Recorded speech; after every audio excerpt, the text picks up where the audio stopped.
Baik, eh, Assalamualaikum warahmatullahi wabarakatuh. Eh, Waalaikumsalam Terima warahmatullahi kasih Pak Bobi dan juga Bu Gina dan tim Alpha Science yang telah memberikan kepercayaan kepada saya untuk menceritakan mungkin ya, menceritakan ketika menggunakan FTIR dari Telmo ya. Jadi dalam kali ini mungkin izinkan saya untuk share screen dulu. Sebentar.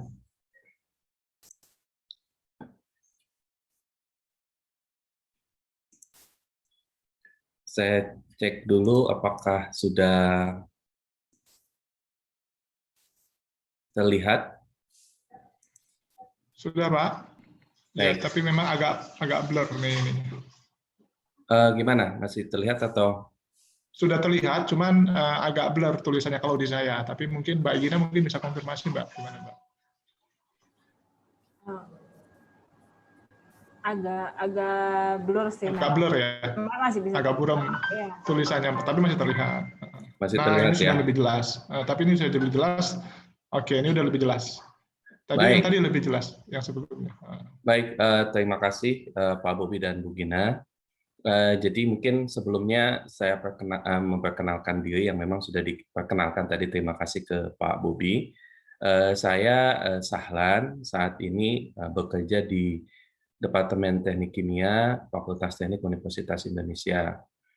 Nah, jadi mungkin saya sedikit bercerita mungkin sebelum menceritakan tentang topik saya, kenapa pada saat beberapa tahun yang lalu kami memutuskan untuk membeli FTIR ya, FTIR dari Telmo pada saat itu, FTIR Telmo. Jadi memang ada beberapa alasan. Jadi pada saat itu kebetulan saya yang dimintai apa yang bertanggung jawab untuk membeli peralatan FTIR tersebut. Jadi kami bandingkan beberapa FTIR dari berbagai macam merek. Memang ada beberapa kelebihan. Yang pertama, saya melihat bahwa dari sisi database ya. Jadi waktu itu database yang ditawarkan oleh Telmo itu eh, lebih besar ya, lebih banyak kalau tidak salah sampai 8.000 kalau tidak salah. 8.000 database spektra yang diberikan di dalam softwarenya. Sehingga itu menjadi salah satu alasan kenapa kami memilih Telmo dibandingkan dengan merek yang lain. Yang kedua, itu dari sisi bentuk ya atau mobilitas ya, artinya FTIR ini memang ukurannya kecil ya, jadi dan simple sehingga akan mudah untuk di apa namanya dipindah-pindah gitu ya. Itu beberapa alasan. Kemudian yang ketiga adalah tentu software yang dimiliki di dalamnya, karena bagaimanapun juga begitu kita mendapatkan apa namanya alat atau mendapatkan data, yang penting lagi adalah bagaimana mengolah data tersebut. Mungkin itu yang perlu dijadikan pertimbangan oleh kita semua, bagaimana kita dalam memilih alat-alat laboratorium. Nah, ini kebetulan saya termasuk yang puas ya untuk memiliki FTIR ini, meskipun bukan yang high end, bukan yang advance, tetapi masih dalam middle lah, middle FTIR, tapi alhamdulillah utility-nya sampai saat ini sangat banyak gitu. Nah, kemudian kembali ke topik yang dalam webinar kali ini, yaitu bagaimana pengalaman kami dalam mengidentifikasi dan mengklasifikasi keaslian madu dengan menggunakan ATR-FTIR spektroskopi dan chemometric method. Jadi ini dilandasi oleh permasalahan biodiversitas di Indonesia, bahwa di Indonesia ini memang di satu sisi memiliki kelebihan dengan biodiversitas yang banyak, namun di satu sisi juga mempunyai kelemahan, yaitu ketika kita sulit sekali untuk menetapkan standar. Seperti kita ketahui bahwa jenis ada minimal ya, at least ada 3 jenis lebah penghasil madu di Indonesia. Yang pertama itu adalah jenis lebah hutan yang sampai saat ini belum bisa dibudidayakan, sehingga untuk mendapatkan madunya itu masih dengan sistem diburu ataupun dibilangnya honey hunter ya. Meskipun sampai hingga saat ini yang paling sukses adalah dengan cara dipancing ya, dipancing supaya lebahnya bersarang di dahan tertentu yang kita pasang sendiri. Nah, ada dua jenis meskipun ini jenisnya daya jelajahnya itu di jenis lebah ini sampai belasan kilometer, namun ternyata di Indonesia ada dua jenis sebenarnya. Yang pertama adalah Apis dorsata dorsata, yang kedua adalah Apis dorsata binghami yang ada di daerah Indonesia Timur. Jadi meskipun ini ada jenis, kalau kita lihat mungkin jenisnya itu seperti hanya satu, ya, namun ternyata di Indonesia ada dua spesies lebah jenis Apis dorsata ini. Nah, oleh sebab itu tentu nanti madunya pun mungkin ada beberapa karakter yang berbeda antara satu sama lain. Yang kedua adalah lebah yang memang sudah bisa dibudidayakan. Di Indonesia ini ada dua, yaitu Apis cerana dan Apis mellifera. Meskipun Apis mellifera ini adalah lebah yang memang didatangkan dari Australia pada tahun akhir 70 atau awal 80-an ya, yang diperkenalkan oleh madu pramuka yang terkenal saat ini. Itu memang didatangkan ke Indonesia karena memang di tempat lain di Eropa maupun di Australia, di beberapa tempat lain jenis ini yang banyak ditemukan. Dan jenis lebah inilah yang memang banyak dijadikan referensi maupun dipelajari di dunia. Kalau kita lihat ada setiap 2 tahun sekali kami ada konferensi pelebahan tingkat dunia atau tingkat internasional. Itu banyak sekali yang memang fokusnya di Apis mellifera ini. Meskipun Apis cerana ini juga mulai banyak dibahas, terutama dari Cina, Jepang, dan beberapa daerah yang memang memiliki Apis cerana. Tapi umumnya adalah Apis mellifera. Kemudian yang ketiga, ini juga yang merupakan jenis lebah yang trending saat ini, dan ini juga dianggap potensi di Indonesia, itu adalah stingless bee, ya, lebah yang tidak mempunyai sengat, yang mempunyai karakter yang sangat berbeda, dan spesiesnya ini di Indonesia kabarnya ada puluhan, kabarnya ada ratusan jenis lebah seperti ini. At least, oleh sebab itu kalau kita lihat dari sisi madunya, tentu madunya akan sangat berbeda. Ini baru dari jenis lebahnya, ya. Apalagi kalau kita kombinasikan dengan jenis tanamannya. Jadi nektar, sumber, kalau madu itu kan awalnya dari cairan manis di dalam bunga ataupun ketiak daun, maka di Indonesia ada lagi variabel lain adalah banyaknya spesies atau banyaknya variasi dari sisi sumber nektarnya, sehingga akan sulit sekali untuk merumuskan suatu standar, ya, standar nasional, karena kita memiliki berbagai macam produk. Nah, oleh sebab itu, namun di satu sisi kita melihat bahwa produktivitas madu di Indonesia ini relatif kecil ya dibandingkan dengan kebutuhannya atau permintaannya.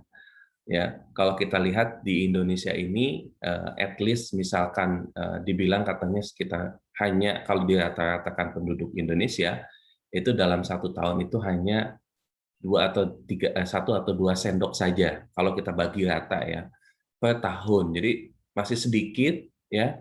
Tapi sebenarnya itu pun belum bisa terpenuhi kebutuhannya oleh para produsen madu di Indonesia. Oleh sebab itu, ini ada ketimpangan antara permintaan dan juga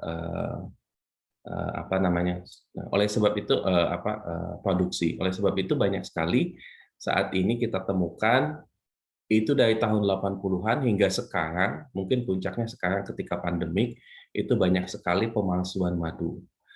Pemalsuan madu ini ada berbagai macam jenis, namun saat ini mungkin kami baru membatasi 3 jenis pemalsuan madu. Yang pertama adalah madu yang memang asli, ya, dihasilkan oleh lebah. Kemudian yang kedua adalah madu tapi dicampur, ya. Jadi madunya mungkin hanya 10%, pencampurnya atau cairan gula lainnya ada 90% atau meningkat, ya, seiring dengan waktu supaya mendapatkan harga madu yang bisa dijangkau oleh masyarakat, sehingga ini juga termasuk kami kategorikan pemalsuan.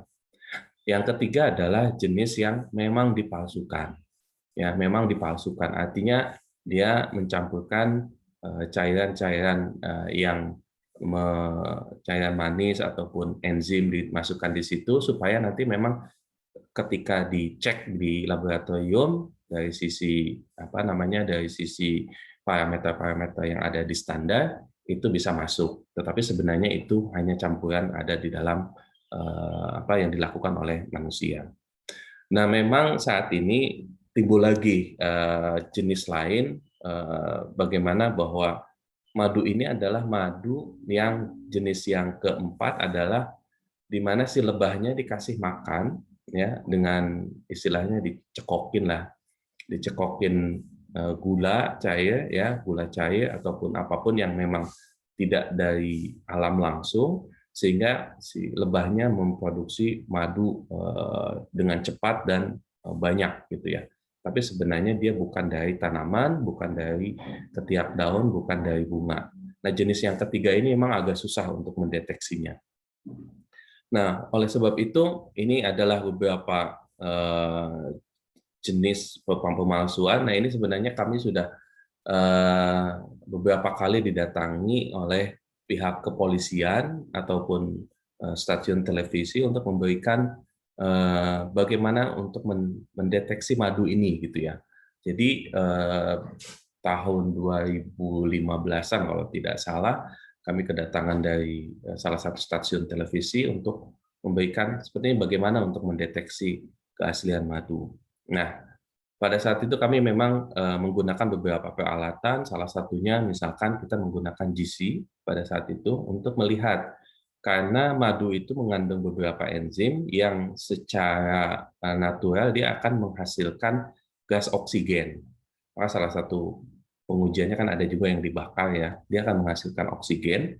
Sedangkan kalau misalkan dia terjadi fermentasi dan dia akan menghasilkan gelembung, banyak juga dipalsukan dengan menggunakan soda kue, sehingga menghasilkan gas CO2. Kemudian kami coba mendeteksi apakah keberadaan oksigen dan CO2. Tapi itu pun kami masih kesulitan, kadang menghasilkan oksigen, kadang oksigennya tidak ada, gitu ya.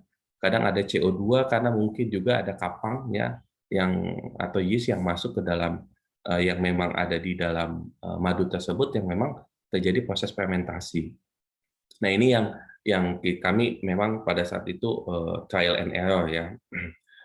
Nah, ya ini tadi, ya, disebutkan bahwa produksi madu di Indonesia itu tidak mencukupi, sehingga memang diperlukan biasanya impor. Padahal impor madu ini relatif sulit, sehingga kalau kita lihat harga madu nih di Indonesia itu jauh lebih mahal dibandingkan di beberapa negara di dunia, gitu ya. Saya pernah ke pabrik di Myanmar, mereka itu menjual madu itu hanya 1,5 sampai 2 US dollar per kilogram. Padahal di kita itu bisa mencapai 6 kilogram, itu langsung dari sumber pertama, ya. Itu memang jauh sekali, ya, memang jauh sekali antara harga madu di Indonesia dengan di beberapa tempat di negara lain, sehingga relatif dikatakan bahwa harga madu di Indonesia ini mahal karena memang demand-nya banyak, namun produsennya sedikit. Nah, ini beberapa cuplikan yang beberapa tahun yang lalu yang menjadi motivasi kami, kenapa kami ingin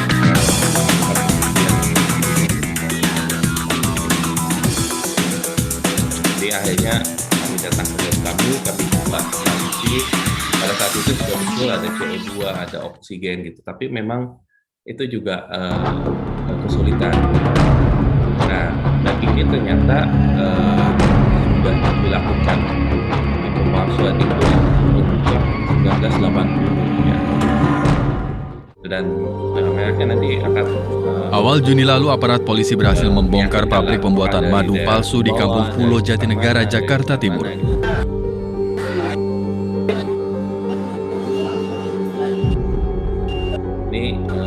Dalam penggerebekan kali ini, petugas dari Polres Jakarta Timur berhasil menyita sejumlah barang bukti, di antaranya 800 botol madu palsu siap edar, 1 karung gula pasir ukuran 50 kg, pemutih kue, 1 bungkus soda, serta 1 set peralatan masak.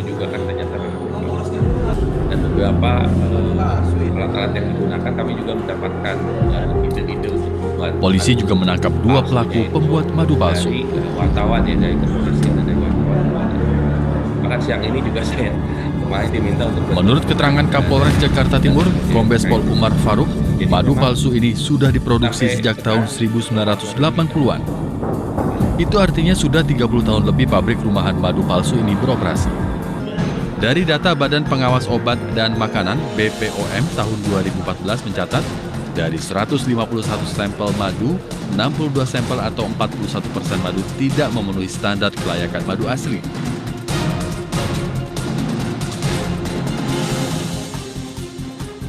Tim Delik pun menemukan masih banyak madu yang tidak mendapatkan izin resmi dari BPOM. Salah satunya, terdapat madu yang berdasarkan kandungannya tidak memenuhi standar kelayakan madu asli. Nah, itu mungkin salah satu cuplikan yang saya kutip dari ini.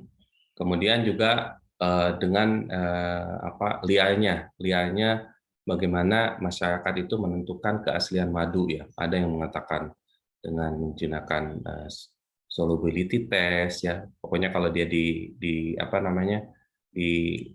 dikucurkan ya atau dituangkan ke air, dia tidak akan pecah, dia langsung ke bawah terlebih dahulu gitu ya. Namun kan kita tadi saya katakan bahwa ada jenis lebah lain yaitu stingless bee yang dia memang relatif encer karena memang ukurannya kecil sehingga dia tidak bisa mengkentalkan madu, sehingga dia jauh lebih cair dibandingkan dengan yang dari genus Apis. Kemudian ada yang heating test, hexagonal test, ya, kemudian disemutin atau tidak, sehingga banyak sekali yang liar dan menurut kami adalah hal-hal tersebut itu kurang tepat ya untuk dilakukan untuk pengetesan. Nah, kemudian bagaimana dengan yang untuk SNI ya? Bagaimana dengan SNI? Itu memang kebetulan tahun 2018 saya diminta juga untuk hadir untuk diskusi terkait dengan SNI, perumusan SNI tahun 2018 untuk madu ini. Memang perlu kita akui bahwa perumusan SNI kita ini baru berdasarkan literatur, belum berdasarkan penelitian yang secara intensif. Seperti pengalaman kami, pengalaman saya waktu ikut seminar di Malaysia, mereka menerapkan atau membuat Malaysia standar untuk lebah tidak menyengat, tanpa sengat ya. Nah, apa yang mereka lakukan? Mereka mengoleksi madu tanpa sengat dari ujung barat ke ujung timur Malaysia, kemudian mereka tentukan kira-kira parameternya apa saja, dan nanti setelah semua dikoleksi, dibagi-bagi penelitinya, jadi misalkan ada yang menguji tentang kadar glukosanya, HMF-nya, kemudian kadar airnya. Nah, setiap ini dibiayain untuk menentukan parameter. Sehingga ketika itu sudah selesai, barulah nanti dibuat SNI-nya, berdasarkan ini, setelah didata secara statistiknya. Nah, sayangnya di Indonesia untuk kasus di madu itu ketika saya tanyakan ke panitianya untuk melakukan SNI, itu anggarannya sangat kecil, bahkan di bawah 10 juta. Saya bilang ini nggak mungkin kita membuat suatu standar tanpa kita melakukan penelitian dari barat sampai ke timur ya, dari barat sampai ke timur, kemudian kita koleksi madunya semuanya, kemudian kita tentukan parameternya apa, kita kerahkan semua peneliti. Itu kalau itu bisa terjadi, itu menurut saya sangat bagus ya. Itulah yang belum kita lakukan, sehingga standar-standar yang ada itu hanya berdasarkan referensi, misalkan standar dari kodek bagaimana, standar dari internasional seperti apa. Kemudian itu didiskusikan, kemudian kita tentukan, oh mungkin kira-kira airnya, oh kalau air mungkin kadar airnya nggak mungkin 20, mungkin di kita itu mungkin sekitar 22 lah begitu. Nah, akhirnya hanya berdasarkan adjustment tanpa hasil-hasil penelitian. Itulah yang menyebabkan banyak madu-madu asli ya, itu dijadikan menjadi korban. Menjadi korban mereka tidak masuk ke SNI-nya. Inilah yang membuat kami berpikir bagaimana sih caranya begitu ya. Sampai saat ini juga kami berusaha untuk membuat standar yang memang hasil penelitian dari madu-madu yang ada di Indonesia, tapi memang belum mendapatkan dananya, sehingga kami mencoba untuk menggunakan metode lain. Yang kedua, karena tadi ya faktor variabelnya sangat banyak, baik itu dari jenis madunya maupun dari jenis lebahnya maupun tanamannya, sehingga akan menyulitkan ya. Yang kedua, kalau kita lihat nih persyaratan mutu madu ini kan sampai 11 ya, maka untuk UMKM ini merasa kesulitan untuk menentukan, untuk melakukan pengetesan, sehingga ini relatif mahal. Kemudian yang kedua, para peternak ini mereka yakin bahwa saya ini memang lihat madunya saya panen sendiri, gitu ya, saya ternak sendiri, tapi kok tidak masuk ke SNI. Dan ini banyak ya. Misalkan contohnya masalah kadar air. Kalau kadar air tentu ya, kadar air tidak mencapai 22% atau 27,5%. Itu. Kemudian yang kedua, HMF-nya. Kadar air ini kan tergantung dari musim ya. Kalau musim hujan itu dia akan sulit untuk mendapatkan 22. Kemudian untuk HMF juga sama, karena di kita ini relatif negara tropis, panas, sehingga HMF-nya juga biasanya lebih tinggi ya dibandingkan standar. Nah, yang satu lagi adalah enzim diastase. Enzim diastase ini juga akan bisa dilakukan setelah madu ini dipanen, sehingga akan variabelnya akan banyak. Jadi mulainya dipanen itu kapan dan berapa hari sebenarnya. Jadi banyak yang tidak memenuhi persyaratan karena masalah faktor-faktor tersebut. Kemudian yang selanjutnya adalah justru yang palsu bisa masuk karena dia misalkan enzim diastase kita bisa beli misalkan di toko online aja sudah ada sekarang enzim diastase, tinggal dicampurkan dia bisa dapat gitu. Sehingga kalau lihat dari sisi itu kita bisa memalsukan dengan menghitung secara stereokimia ya, dan secara chemical kita bisa melihat dihitung dengan perhitungan kita bisa mendapatkan parameter ini bisa kita penuhi. Nah, seperti itu. Jadi ada beberapa parameter yang susah kita lakukan. Kemudian kita punya ide, kita ada beberapa publikasi bahwa untuk mengidentifikasi dan authenticity itu kita bisa menggunakan beberapa peralatan ya. Jadi bagaimana supaya ini akurat, cepat, presisi ya. Kemudian kami menggunakan FTIR ya, karena pada saat itu juga salah satu narasumber atau aplikan yang memberikan penjelasan kepada kami bahwa FTIR ini bisa digunakan untuk hal tersebut. Ya, jadi tadi sudah disebutkan kali ya, rapid, non-destructive ya, kemudian mudah untuk dibersihkan, kemudian dipakai ulang gitu kan, kemudian tidak memerlukan preparasi karena ini cair, jadi kita bisa dengan cepat bisa menggunakan FTIR. Kemudian kami melihat bahwa kami coba untuk membuat daerah-daerah, jadi kita membuat daerah 1, daerah 2, 3, 4, 5. Nah, 5 daerah ini memang sudah ada, jadi kita bisa melihat dari adanya karbohidrat ya, kemudian adanya carboxylic acid, ada pre-amino acid. Jadi kita bagi menjadi 5 bagian ya. Jadi bagian 1 sampai bagian 5 ini untuk memetakan nanti untuk penggunaan ketika kita melakukan proses klasifikasi. Ya, jadi kita yang pertama adalah untuk mengidentifikasi ya apakah ini madunya asli ataukah madunya palsu. Kemudian yang kedua adalah untuk mengklasifikasi. Jadi kita klasifikasinya adalah madu menyengat atau madu tidak menyengat. Sebenarnya kami pada saat itu ingin juga menggunakan 3 klasifikasi. Jadi madu menyengat itu madu hutan, madu budidaya dengan yang tidak menyengat. Namun seiring perjalanan waktu ternyata sangat sulit untuk membedakan antara madu hutan dan madu budidaya.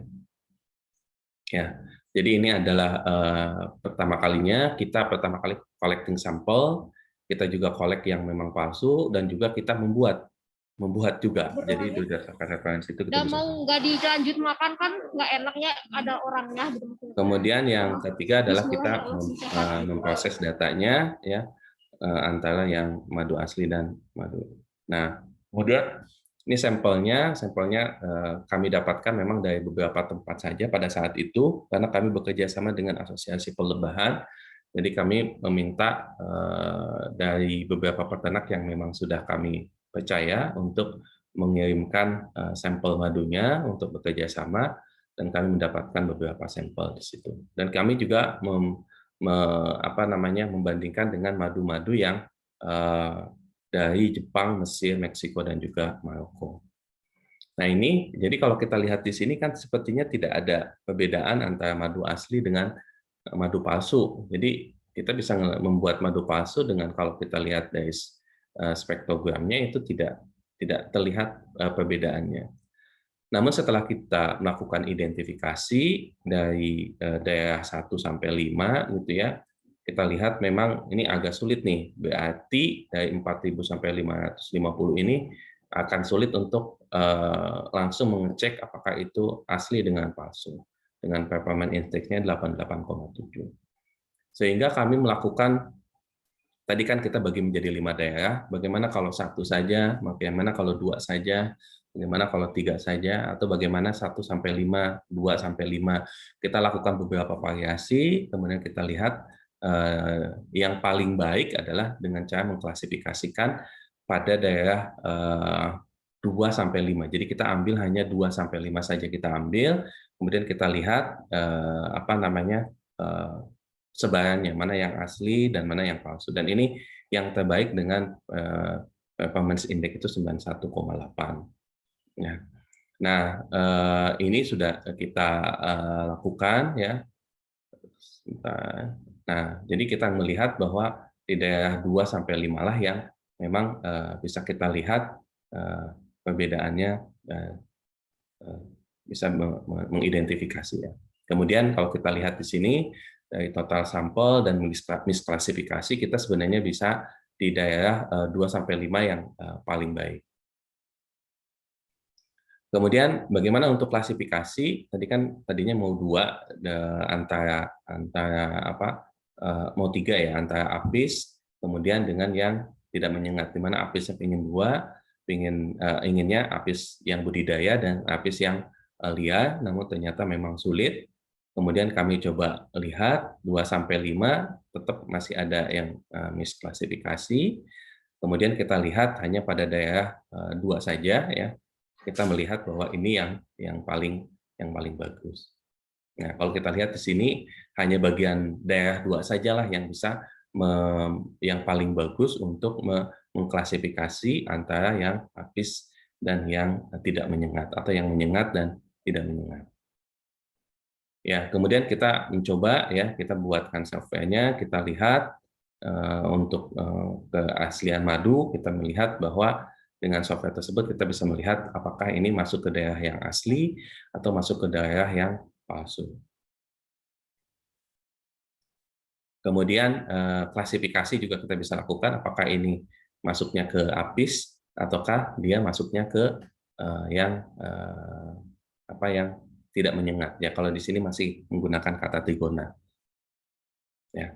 Kemudian apabila nanti ingin melihat lebih atau membaca lebih detail, bisa dilihat di publikasi kami di Veterinary World. Saat ini di Scopus Q2 kami sudah publish di tahun 2019, dan di tahun 2017 ya kami juga sudah mendaftarkan ini untuk dipatenkan.